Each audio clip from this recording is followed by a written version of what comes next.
You've just landed inside LaunchStreet, the innovation podcast, where we interview top innovators out there shaking things up so you can innovate and differentiate and get further, faster in this crazy, cluttered world.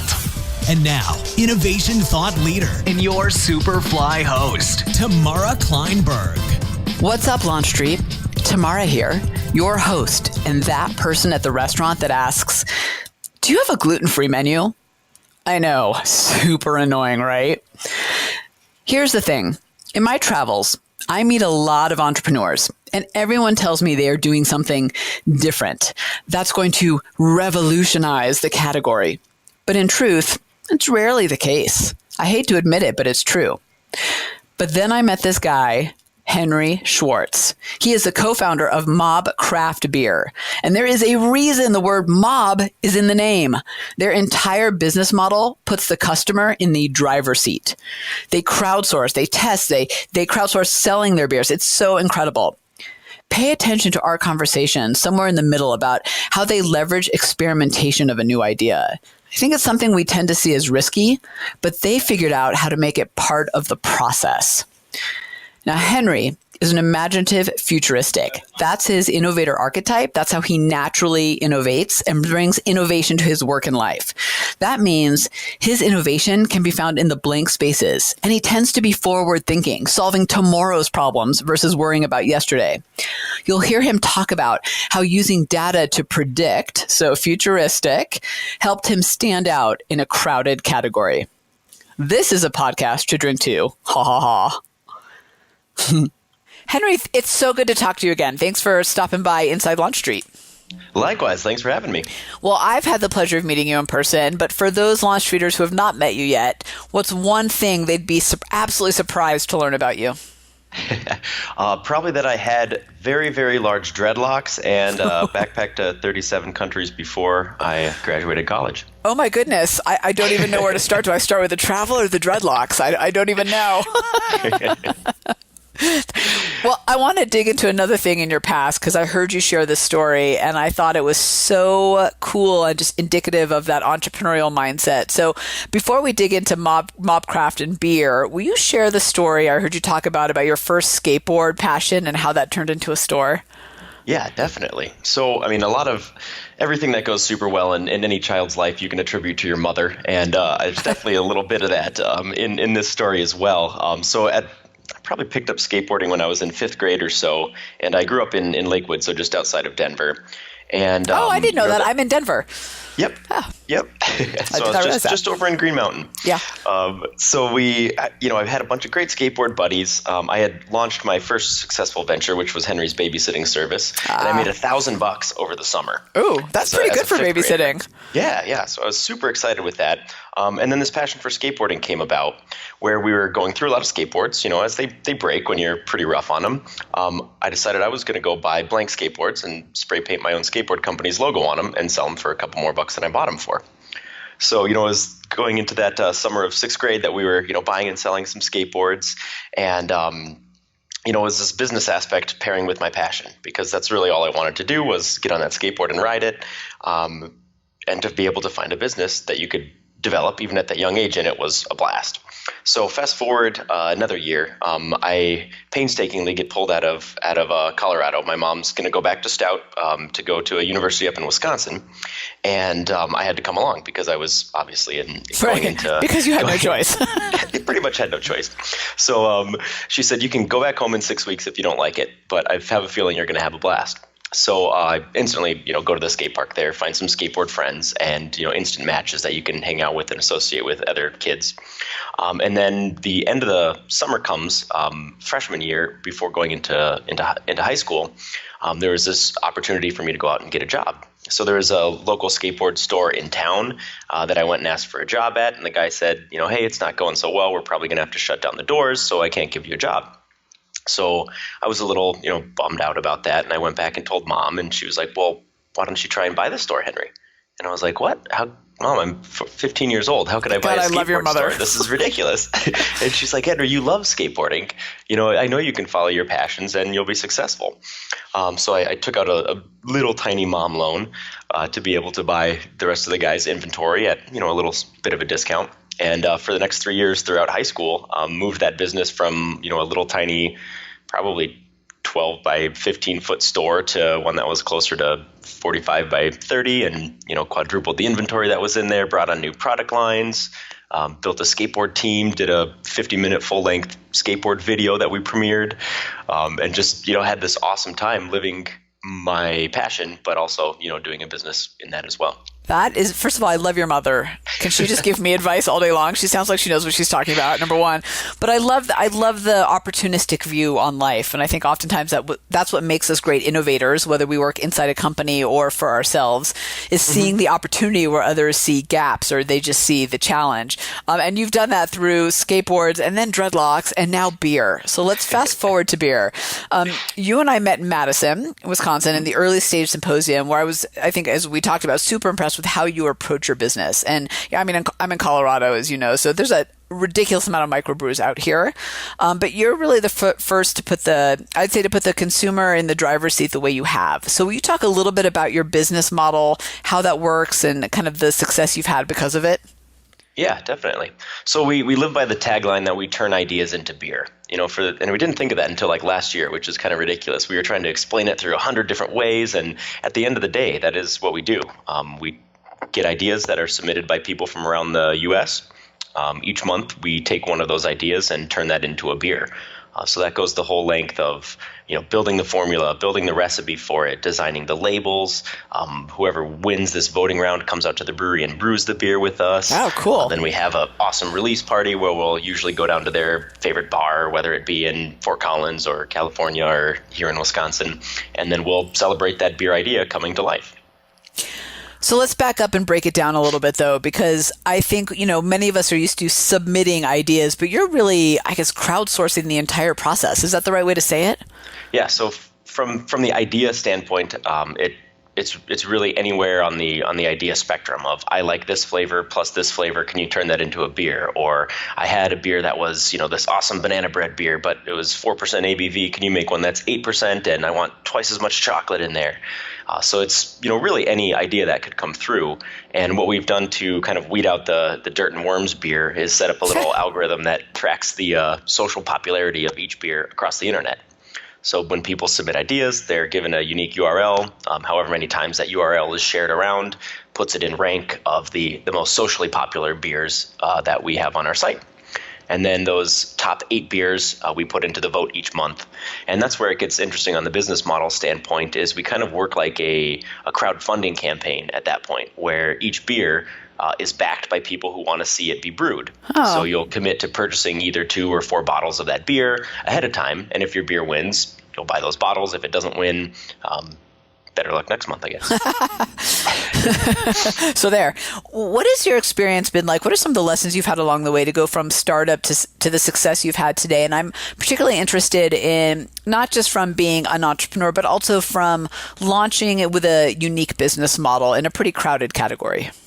Yeah. I would say, first off, Wisconsin's really different than Colorado. So there are a lot of breweries down there. When we started, there were probably 40 breweries in the whole state. I mean, there might be 40 breweries in downtown Denver for all I know right now. Right, that's like 2 blocks of Denver. Yeah. So, I think we definitely hit it at a good time. We launched the concept for the brewery in 2011 is kind of when we were in college, thinking through it, building the business plan, doing the minimum viable product. And then we first went to market in 2013.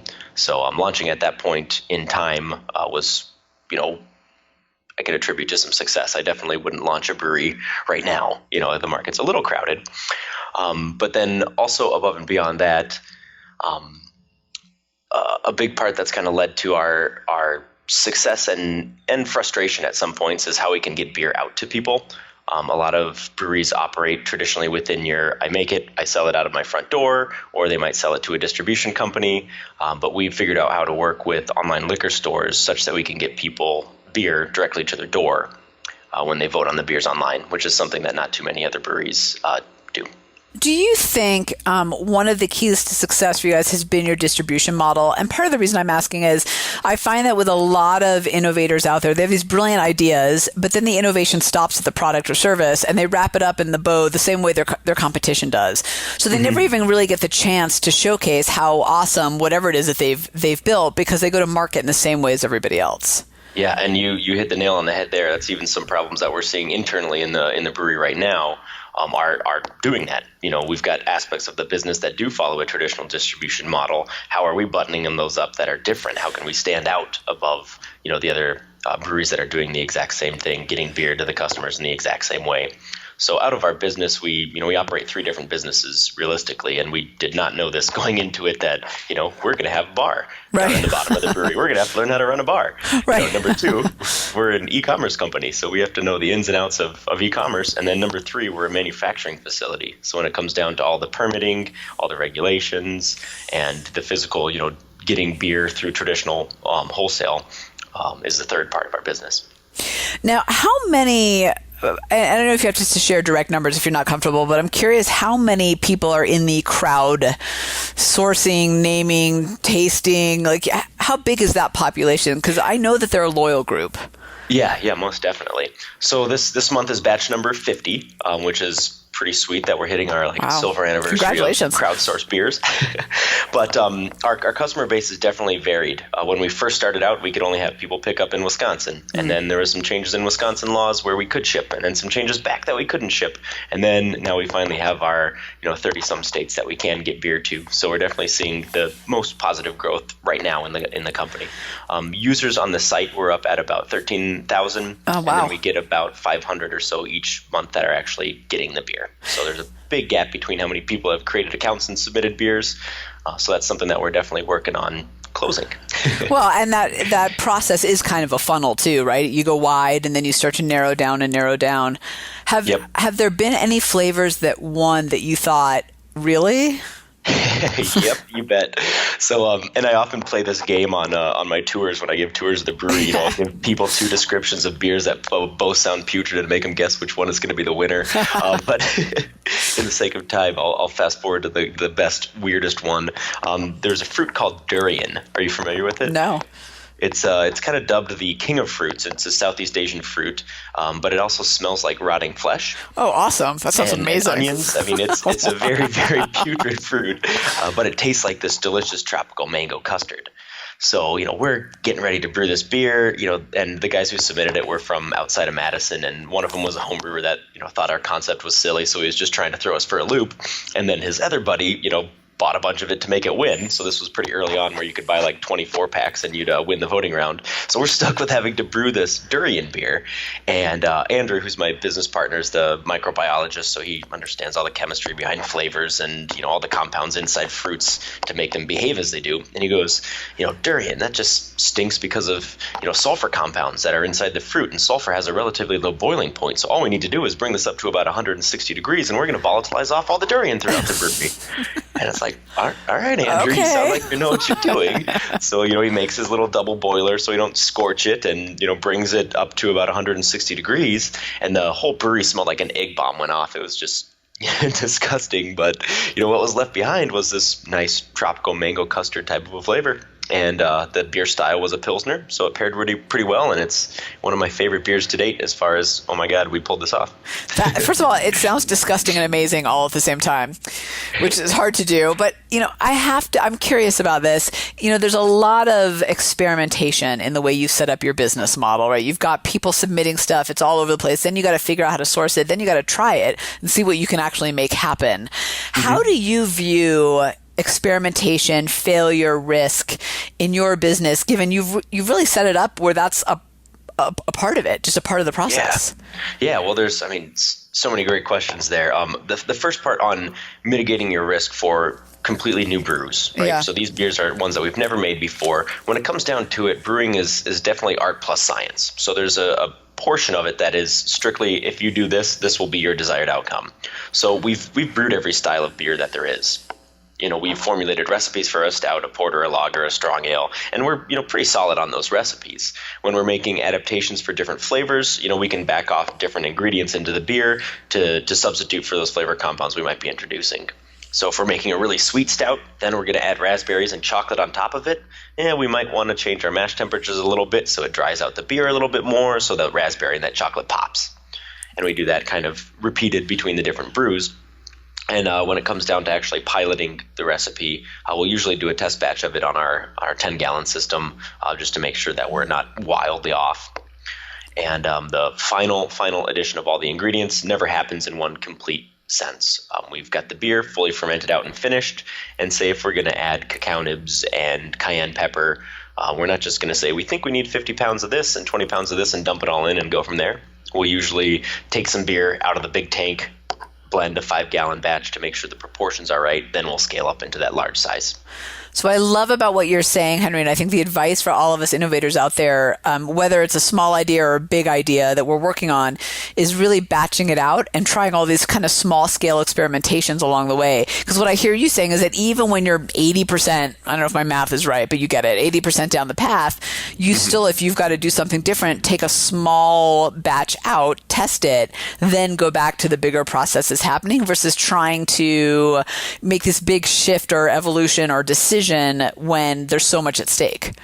Yep. Yeah. I mean, you can't get the whole thing done at once. I mean, this totally makes sense on as far as how you can try entrepreneurial ideas. The thing that's hardest in my brain is when can you flip the trigger to be able to say that I've had enough validation in this side of my concept. And that's something that I don't have a formula for. It's just kind of like gut feel, or enough people have said yes that we should move forward. Have you ever found that you've tried to over-validate something to the point where you've killed it?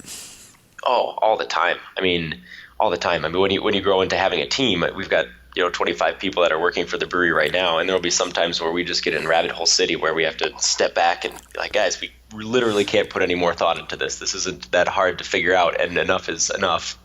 Let's take this 80% and push this forward, and then continue to make it better from there. One of the things that you and I talked about in Madison was how important it is to be able to pivot. Why do you think that's so critical to success in today's marketplace? Yeah, because it changes that fast. I mean, I don't know, blame it on technology, blame it on whatever you want. You have to be agile. The world's going to pass you by unless you're able to do that. It's really easy to get comfortable. You've worked so hard to build your startup, and you're finally at the point where you're making some money. Maybe your old crappy car is no longer rusting. You have a nice new one. We've got this like inherent sense that we want to be able to say this is great because it's running great. But that's the time where the people who were working as hard as you beforehand are now your competitors working that hard, and their new idea is going to come out and surpass you. So being agile to kind of, and one of my favorite, I've been listening to your podcast the past couple of weeks, was the talk about thinking inside the box. Oh yeah. And I was like, oh, that totally makes sense. This is what we do here. We're trying to come up with all these great new innovative ideas, but we have the constraints of this manufacturing facility that we built. We can't produce certain things that it's not physically feasible to produce. So taking that approach to it has, helped us guide even some of our most recent decisions in the past weeks. I love that you brought that up because I'm totally 100% with you. I get super frustrated when people say to me, we got to think outside the box. I'm like, what does that even mean? And the reality is when you then bring it back to the constraints and the boundaries that you have, it doesn't work. So, if you can take the box that you have, think inside of it, I like to think of it as rearranging the box. You have a much greater chance that you can still be super innovative, and you'll have a much better chance of success in the long run than, trying to like go far out and then bring it back. Yep, exactly. So I just have to mention really quickly, because you took our assessment, and I've just been listening to you talk, and I always love it because I kind of can hear the language. So your innovator archetype is imaginative, futuristic, and I can hear it in what you're saying. The imaginative side is all about creating new, novel approaches, solutions that don't yet exist. You're very good in those blank spaces. I think we've heard it in how you built your business, the leaps that you've been willing to take, the solutions you've been willing to make, that, you weren't just borrowing somebody else's best practice, you were creating them on your own. And then the futuristic, I think that's where part of what helps you be so adaptive and being able to pivot is being able to see into the future. And I don't mean that like a crystal ball. I mean it more like someone like you is really good at figuring out tomorrow's solutions. I think most of us get stuck in solving yesterday's problems. And to your point, the marketplace is moving so fast that if we're solving yesterday's problems, then we're launching yesterday's products. And somebody else like you is thinking into the future of what can I solve that's going to, the customer's almost going to walk to me versus me trying to catch up with them. And I'm just curious from your perspective how having that skill of, being able to figure out those transformative solutions and being able to kind of, solve tomorrow's problems has helped you achieve your goals. Yeah, and I'll say right off the bat that it's been a great thing to launch the company and something that having a great team has helped me keep in check. Yes, I'm glad you mentioned that. Let's talk a little bit about that side too. Because I literally have a Google Doc that is Henry's maybe good, maybe bad ideas, and that's where they get to go first before I call a meeting that we should implement this new thing. So really building a team with people that can be the level head to your craziness has been super helpful. But when it comes to coming up with new ideas, you really do need that. It's so hard to look at your other competitors and say, oh, I like how they do this better than me, I'm going to emulate them. Because what are you really going to achieve in that? They did it well. They're probably going to keep doing it well. Now there's just two people who are doing it well-ish instead of if you come up with your own new way to do it completely.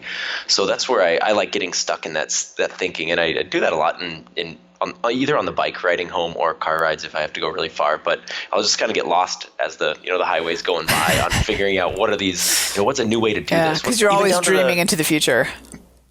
Yeah, and even down to the ask. I've always asked for this in this manner. What if I change this part of the approach? What if I asked for this? What if my last point in the whole sales pitch was my first point? And always just trying to, take subtle variables in and out of it to be better. I think part of the reason that MobCraft has such a success is because you're always looking into the future of what's possible. Where should we go next? Because, as you and I were talking about before with the changing marketplace, and you were talking about kind of when you get comfortable, like maybe you have a new car and you're feeling really good. That's one cycle or one curve in business, but you got to figure out the next curve and the next curve. You can't rest on that curve because that curve becomes a cliff. But I just got to highlight what you just said about having your team, because I'm a risk taker, experiential, which means I'm constantly leaping and figuring it out, putting stuff into motion. I've got what's called a tweaker on my team, which is all about how do you edit, evolve, shift. So I'm really good at starting stuff. She's really good at figuring out how to actually make it work. So I need her to balance me, kind of like you need your team to say, okay, let's work on our challenges today too, Henry, then we'll get to the future. So I love that you mentioned that, because there is such an important interplay between how we all work. But you said something else I want to dig into for a second about, you could follow your competitors and they do it well, so then you do it a little bit weller, but it's versus doing something new.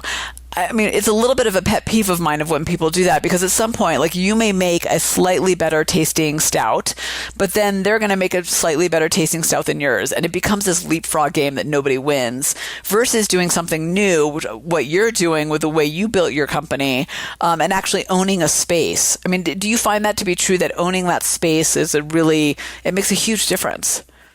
Yeah, it does. I mean, and to your point on that, making a better and better beer of the same kind, it's like, well, then you just end up in price war, and that's exactly good for nobody, Right. So, you've got to build something where, and it's so easy to say and so hard to do, you've got to be sticky, you've got to be not just another option, you've got to be the desired option.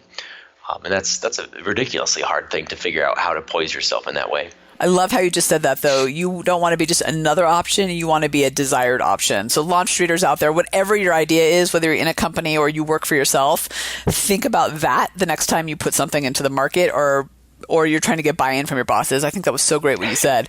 So I want to make sure to ask you about this before we run out of time. You appeared on Shark Tank. And we'll put a link to it in the show notes, because it was such a fun episode or segment to watch.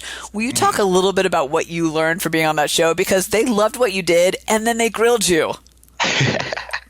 Yeah, I mean, so first off, it was a very fun experience. And, with all honesty, we were actively seeking money to build the brewery when we went on the show. And I had pitched probably 10 or 15 different panels of investors around and, just no's after no's after no's. And it's like, we want to build this brewery.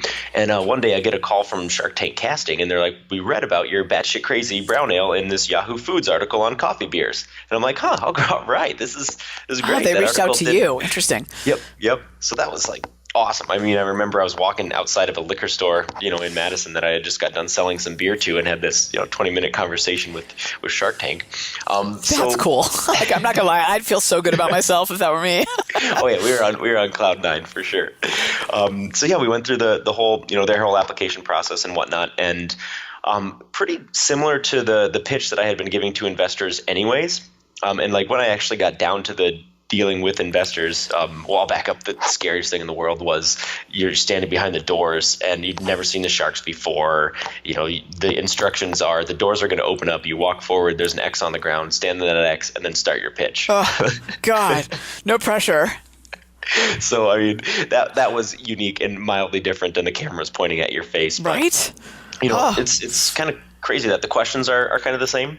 From different investors, they're still trying to take the same, your 30-second pitch and formulate viable questions to want to learn more about the concept later. So I saw a lot of similarities there. The only things that were pretty different were a little bit of acting here and there by some of the judges. But well, they got to keep the show interesting, I guess. Like what? Yeah. Well, I mean, I didn't need Mark Cuban to spit out one of our awesome sour beers on the stage, but that was kind of funny. Do you think so? They loved the uniqueness of how you come up with flavors and that whole process, and then they struggled a little bit with your distribution model. What did you take away from that part of the conversation? Yeah, one of the investors that was, kind of pushing for us to be a contract manufacturer. I mean, that makes complete sense to be a marketing company selling a brand of beer. But when you're trying to build a company that is built on personality and built on me, the brewer, turning your ideas, the customer, into a beer, it takes a little bit, of that authenticity away to say, yeah, we do this, but your beer gets made over here. Let alone the amount of frustration we had for the past 2 years before that, operating in that type of a relationship. Some of our beers, like we've got this sour cherry candy sour that's just about to come out right now. Oh. It's been aging on 900 pounds of cherries for about 8 months. Wow. We're planning on it being a 4-month beer, but we're slowly seeing better acidity development and the flavors getting better, and so the beers that we make aren't necessarily tied to a manufacturing plant's timeline. It's got to be pretty flexible. So once we decided we want to stick to our guns, obviously we need to build this brand, we need to build personality, but then also getting that manufacturing schedule to meet up with the beers that we wanted to produce was really important. I think what I love most, Henry, about what you've built is you've built an experience from start to scratch. So most of the time, that experience starts when I buy the beer, or maybe I go to the store and I look at the label, or maybe it comes off the tap. But for you, I'm part of that experience from the beginning, which I think is it's so cool and just such a different way to look at it. Yeah, and it's so much fun to be able to get, because there's so many review sites out there that people are writing beer reviews, and, to go out and look at those and see people who are, there was a guy named Jeff Coleman who was out in Fort Collins. He was one of our winners last summer. So we got to go down there, launch his beer, get all of his friends to try it. And now he's thinking about potentially opening up a tap room or joining a brewery team. So, every time we launch one of these beers, the crew that helped back the beer in whatever state it is, that's a pocket of a little bit of MobCraft brand awareness that we hope to continue to grow towards in the future. We've been, over the past 2 years or so, taking the fan favorite beers and brewing those again and again for the traditional distribution side of things. I have to imagine some people try just to think, oh my gosh, I've got to try that flavor. Like, what is that about? And then they just get hooked on the whole concept. I mean, that must happen all the time, right? Yeah. I got a funny call from a guy in Florida. I was just down in the tap room, and, people don't really know which place to call the officer at the tap room. But so our shipping just got taken away, and we had launched a new vote where there was no possibility to ship beer. And he was like, Henry, thanks for picking up the phone. I'm having a crisis here. MobCraft is my favorite thing. Every month I go out and I vote on this beer, and now you can't send me the beer. I'm going to have to go hit the Xanax or something like that. It's a hilarious concept of he's like, I love this every month, but now you're taking it away from me. Oh my gosh. So we're glad that we got shipping back online, but having fans like that is just great. And once they get out to the brewery to physically brew the batch of beer with us, I mean, that's just a super fun day. It's like kid in the candy shop. When you're a brewer and or a beer fan, of course you want to hang out with the brewmaster and see how the beer is made. We just did one this past Sunday called the Queen Hazel. That a guy named Leo came up from Chicago to brew with us, and it's just that, building experiences, making new friends in that realm, and having a blast. I have to imagine that also having these kind of wide-eyed, excited advocates, customers, just enthusiasts of what you do coming into your brewery and to help with the actual process, in turn actually energizes your staff, the people behind the scenes, to stay motivated too. Because, I think for those of us, even when you're in a super innovative field, the day-to-day of it all can kind of drag you down after a while. You stop remembering the impact you're making, why people are so excited. But with your customers constantly coming in, I've got to imagine it's like this beautiful virtuous cycle of energy. Yeah. I mean, and I love our marketing team's conversations with the brewers, because we have like a standing, take a picture, send it to Sam, it goes out on Instagram. So she's building this great Instagram daily feed of, all of the stuff that the brewers are doing. So we've got spontaneous fermentations going on here. We've got Andrew doing cell counts, down in the lab under the microscope, and all this content's coming from the brewers. And that's just normal, mundane, their job that they have to, take a yeast sample. But like, this is the cool, nerdy parts about the brewery. So it's very fun to get that out to people and, see people respond to all the inner workings as well. Yeah, well, there's a whole, you've really pulled back the curtain. As we said in the beginning, you put the customer and the consumer in the driver's seat in a way that I say most companies don't, regardless of the industry that they're in. And this, I think, is something for LaunchStreeters out there to think about is, we tend to make that customer interaction either the point in time of sale, or it becomes this point in time exercise of let's go out, gather some feedback, and then go back into the conference room, right? Analyze the feedback and then make a decision, where you've really you've broken down that wall. The consumer has just simply become a part of your business. Mm-hmm. Yep.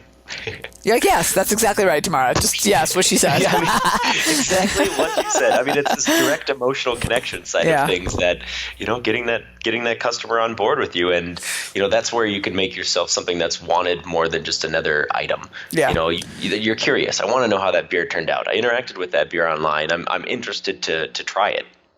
Well, the other thing that I find interesting is, so I've tried a couple of your beers because, you were nice enough to gift me some in Madison, and I downed them. But that's, I'm not an alcoholic. That's beside the point.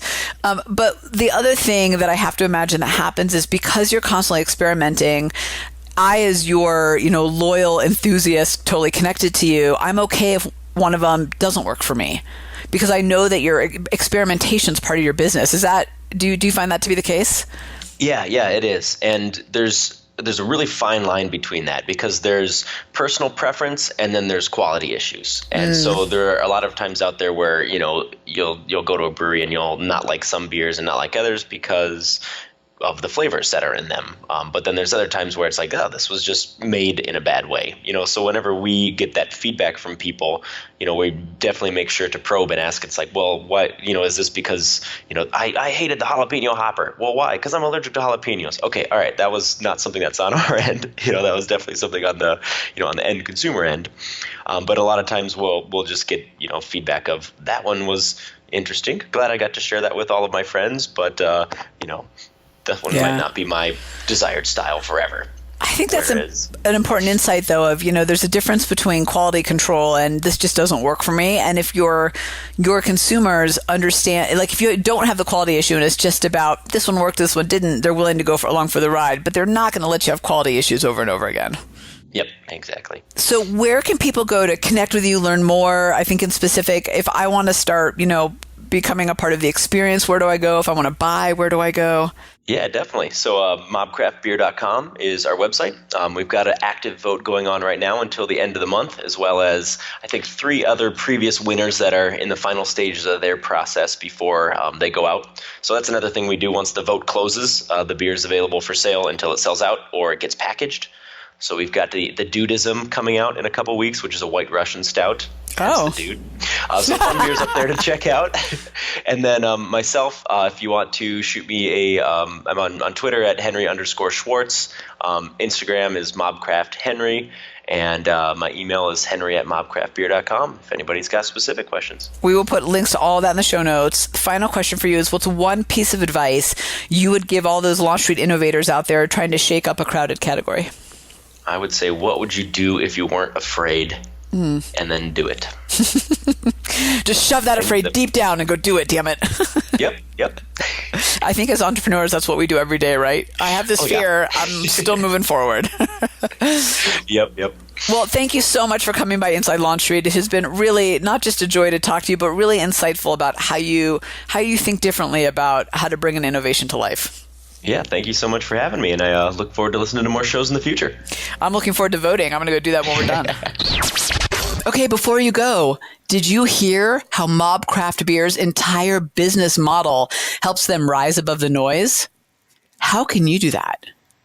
It's as I say in one of our Innovation On Demand course lessons, it's got to be defendable and ownable. That's the space that you want to play in.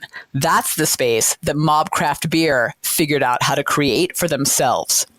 So if you want to play in that space too, do yourself a favor and go check out our Innovation On Demand courses and packages. Don't make it hard for you. We've got the information to get you on the right path. They'll have you carving out your own space in no time. Just go to go-to-launchstreet.com and click on Innovation On Demand to learn more. You've heard me say it before. Tamara, out.